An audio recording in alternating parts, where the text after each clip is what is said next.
everyone! Hello lovely ladies! Meron lang po akong i-share na bags na parang para sa akin suggestion ko sa mga first time na magko-collect ng bag. Mga first timer na magko-collection ng bag. Ito po yung 4 na collectibles na bag para sa mga first timer para sa akin na isasuggest ko. Etong na-unboxing kong ito, nagtataka ako kasi parang kakaiba siya. Ito yung una kong i-unbox. Parang merong kakaiba, parang merong kulang.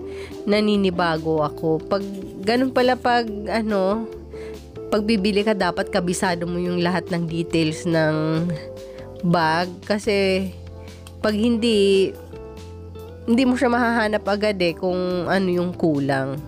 Pero dito napansin ko na may kulang nga. Nung binuksan ko, ayun, sabi ko, nangyayari pala yung ganitong na kulang, yung incomplete yung naibibigay nila sa inyo. Kaya nyo agad, i-check nyo agad kung may kulang ba o wala. Kasi naman sila kapag ganyan, 'di ba, bibilhin ko, bibigay nila sa iyo naka-box na nakatali na, nakaganon na. Basta sabihin mo lang kung anong bibilhin mo. Hindi naman talaga yung items na tinitingnan mo ang ibibigay nila. So, hindi mo rin na-check kung anong kulang. So, ito, Alma BB siya. Ay, yung size niya BB. Yung mga button niya na metal button niya, may mga siya, naka-engrave na Louis Vuitton, pati yung zipper.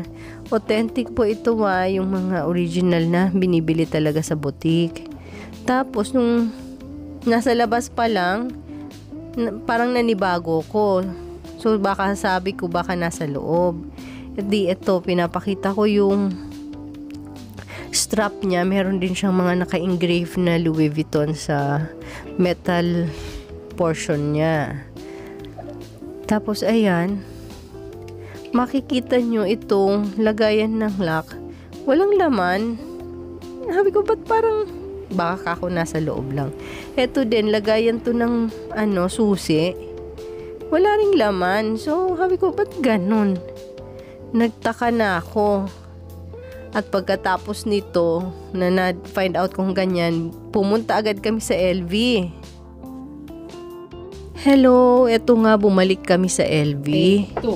Tapos, ayan, ganyan siya. Nakakainis kasi nangyayari pala yung ganun. So, bumalik na kami sa LV.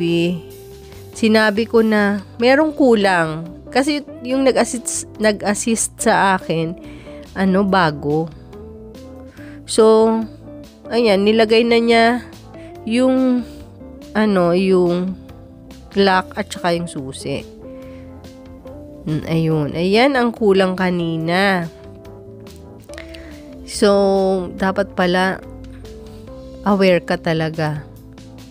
Buti hindi ko pa yan nasi-ship sa Pilipinas. Kung na-ship ko na at hindi ko masyadong kilala yung bag, hindi ako marunong tumingin, na-ship na siya. Paano ko pa siya i-complain? Wala yung susi, wala yung lock.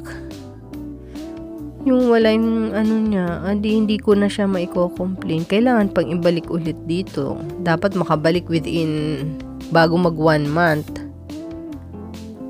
Saka ko pa maiko-complain. Ayan, meron siyang forfeit. Ito yung maganda sa Alma. Siya? Isa siya sa pinakamabili sa LV. Meron po siyang mas malaki dyan. Pero ito ang mas cute kasi parang tama lang.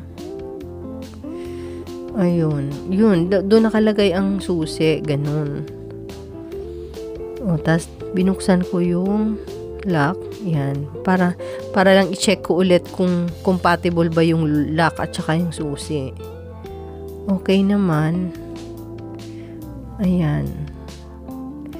Ganyan siya. Ayan, happy ako at kompleto na siya. Finally, na may peace of mind na ako. Ayan siya. Yan ang nakalagay dyan sa dust bag na maliit. Yung lock na yun. Ayun. Kasi importante yun. Kaya kailangan mo talagang bumalik. Bumalik talaga kami agad-agad sa LV. Wala pang 2 hours. Bumalik na kami. Kasi malapit lang naman sa amin. Kaya ayun. Napalitan naman siya agad. Ay, hindi siya napalitan. I mean, naibigay naman agad yung ano.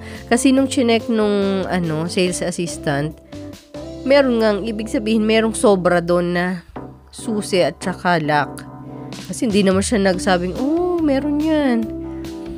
Alam niya talaga na yung naibigay niya, walang susi at saka lock. So, dito naman tayo sa Prada. Vitello siya. Vitello ang leather. Cow's leather. Ang cute nito. 2 sizes din to. Ito yung maliit na size. Small size. Ang cute din yan. Natatanggal yung strap. Na-adjust yung strap. Pwedeng mas mahaba, pwedeng mas maiksi. Ayun, cute naman din siya. Yun, spacious. Ayan ang authenticity niya. Optic white ba ang color? Ganyan ang loob. Leather at ayan, may mga card slots pa sa loob. Nung side pocket. Zip pocket. Hindi siya zip pocket. Slip pocket. Yun lang ang loob niya. Pero marami namang mailalagay. Medyo mahirap tanggalin yung strap niya kasi hindi naman siya totaling tatanggalin mo lagi kasi hindi naman siya clutch bag. Kaya kailangan lagi talaga siyang naka-attach sa ring niya. Ayan. Basta pag iingat po ng bag, kailangan lagi nakalagay sa dust bag pag hindi nyo kailangan para sure na safe siya. Tapos lalagyan din po ng filler para hindi madideform. Eto po, ganito po pala, ituro ko lang yung paano mag-fold ng box ng LV. Para pag isi-ship, hindi siya masyadong bulky. Ganyan ang ginagawa. Ifo-fold mong ganyan. Ayun. O di flat na. Tapos, yun na lang na bag ang iibabaw. Dati, hindi ko pa alam yun na nafo-fold pala yan. Kaya sobra namang bulky pag nag-ship ako. Yung pala, pwede naman yung i-fold siya. Buti may nagturo sa akin. Ito naman, ang ganda nito. Super cute. Mas pricey kesa sa dun sa Alma Bibi. Pero, ang ganda nito. Promise. Pati yung texture, grabe. Pag hinawakan mo, ay naku, mai-inlove ka. Ito ang, mas number 1 ko tong isa-suggest. Bago yung Alma. Yung Alma Bibi at saka yung Speedy parang same price. Kaya, ko sila? Parehong magkadugtong kumbaga pag isinadjust. Itong ganda. Ito ang pinakang maganda sa nabili ko na order sa akin ng LV. Pero ngayon, meron na uling umorder. Yun, parang feeling ko, yun ang pinaka number 1 na maganda. Ito ang number 2 na tuloy. Ang ganda rin ng strap niya, girly. Pag gusto mo namang mas formal, wag mong ilagay yung strap, yung handle niyang yun. Pero, pag gusto mo yung free, yung kamay mo, yan, ilagay mo siya. Pang crossbody bag. Ang cute niyan, guys. I love it. Ang sarap hawakan. Ayan. Eto naman tayo sa isa. Eto medyo maliit lang to. Pero at saka hindi siya ganun kamahal. Mas mahal yung Alma Bibi. Pero dun sa dalawa, sa Dayan at saka sa Alma Bibi, mas mahal yung Dayan. Malaki ang kamahalan ng Dayan. Eto, double zip packet to na iyan, ang cute. Double zip packet na bag. Ayan. Oh, parang para magkaiba. Magkaiba yung side dito, tsaka yung side doon. Sa kabila. Reverse. Ayan yung strap niya. Ganun lang siya. Ang dami niyang slip packet, card holder sa side. Kaya hindi mo na kailangan maglagay ng wallet. Yan na mismo yung wallet mo. Ayan ang niya, strap niya.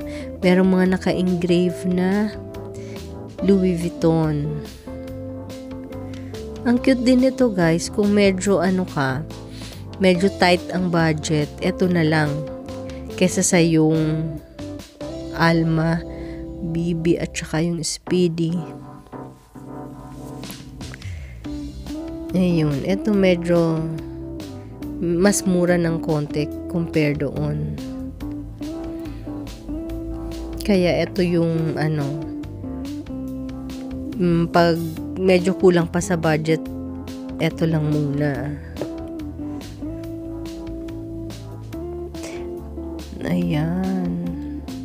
Hindi masyadong madami ang mailalagay mo na. Walang ibang masyadong mailalagay, pero okay na rin siya. Ilalagay mo naman ang cellphone. So, hindi ka na maglalagay na ng wallet kasi dyan mo na ilalagay yung mga cards mo.